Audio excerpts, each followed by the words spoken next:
V súčasnom období sú veľmi problematické zimné údržby vo viacerých obciach a mestách, ale v našom meste je naozaj mimoriadne zlý stav. Občania majú obrovský problém dostať sa zo svojich parkovísk, mechanizmy im nahrnú sneh pred ich vozidlá, platia vysoké finančné čiastky za parkovacie miesta, tieto sa neudržujú a už vôbec sa nedá hovoriť o zimnej údržbe v centre mesta. Chodníky sú zľadovatele, mesto má obrovský potenciál nových mechanizmov, ktoré sme im zabezpečili počas nášho volebného obdobia.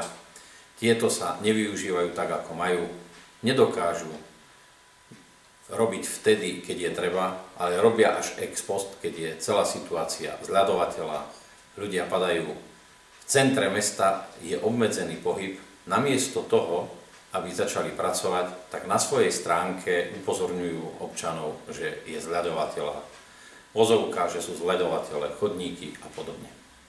Ja si myslím, že v tomto prípade naozaj či už vedenie mestského podniku služieb, či zainteresovaní, ktorí sú zodpovední v rámci zimného operačného plánu na údržbe, nezvládajú svoju situáciu, nedávajú tomu toľko dôležitosti, ako treba, a občania sú rukojemníkmi neschopnej zimnej údržby v našom meste. Je veľmi smutné, keď chodníky na sídliskách nie sú poriadne upravené, dôchodcovia majú obmedzený pohyb, nedokážu sa pohybovať tak, aby bezpečne mohli dojsť tam, kam potrebujú. Zimná údržba v prímestských častiach je veľmi vyzývá a nedostatočná. Všetko sa robí len povrchne, nič poriadne.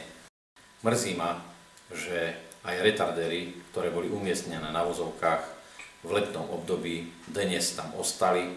Pred nimi je zľadovateľ, motorové vozidlá sa poškodzujú a vznikajú kolízne situácie.